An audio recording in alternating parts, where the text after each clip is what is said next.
Yemin ediyorum bak kendime tutsam, memleketten halamın oğlu gelse ancak bu kadar olur.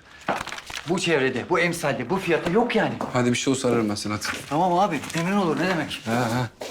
Ben kaçtım o zaman. Post palavra hadi yürü ya. Anne ne bulaşığı ya bırak makine var. Gel bak çay demlenmiş gel. Sen koy çayları, geliyorum. Keşke hiç girmeseydik biz bu işe. Vallahi hata mı yaptık diye düşünürken gerim geriliyorum. Vallahi seçme şansım olsaydı hata mı yaptık derdim ama... girdik artık bir yola. Sen düşünme bunları. Ya düşünme. Düşünme. Sen gel de düşünme. Ama neyse, yine de şükrediyorum. Bak hapisten çıktın. Pek hapisten çıkmış gibi hissetmiyorum kendimi ama... Ya, niye? Niye? Fena mı oldu oğlum? Ha? Bak fena mı oldu? Bak ne güzel dışarıda da görüşüyoruz, çay içiyoruz, sohbet ediyoruz göz göze. Değil mi? Ne güzel oldu. Doğru.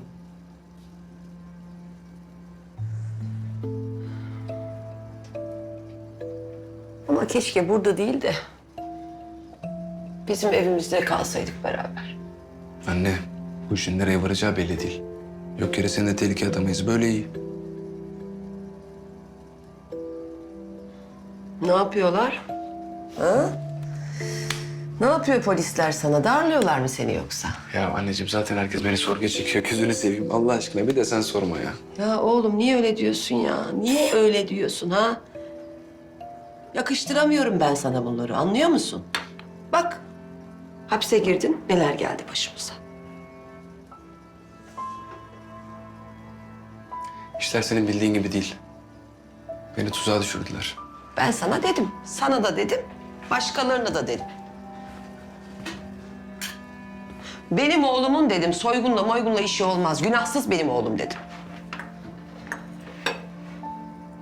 Kim tuzak kurdu oğlum sana? Bilmiyorum ama daha en başından beri hepsi tuzakmış. Ben işin içinden bir türlü çıkamıyorum hala. Bana söyleseydin. Hı? Polise anlatsaydın. Ya ne yapacaksın sen anlatsam? Hem ben polise gitmedim mi zannediyorsun? Burada bir tane adam vardı. Bana yardım edecekti. Beni aradı gel sana her şeyi anlatayım dedi. Aynı gün herifi öldürdüler. Beni de kolumdan tutup hapse attılar. O zaman mahkemede niye sustun? Bana bir söyle bakalım sen. Ya öldürülen adam yok ki ortada. Ben öyle yalan dolan konuşuyorum oldu. Söyleseydin bana. Ben hapisteyken ne yapacaktın sen bir başına? Ama benim kafamdaydı. Bir çıkayım dışarı da şunların hepsini ipe dizeyim. Polise anlattın mı peki? Ya ortada ceset yok, katil yok. Benim dışında şahit yok. Bana yardım eden polis bile yok. Polise ben ne anlatacağım? Ah be oğlum. Biz kime ne yaptık oğlum? Ha? Kime ne yaptık biz? Sen kime ne düşmanlık ettin? Bilmiyorum ama öğreneceğim. O DVD'yi bana kim gönderdi? Neden bunca yıl ortada yoktu? Niye şimdi ortaya çıktı? Hepsini öğreneceğim. Dostumu, düşmanımı tek tek tanıyacağım.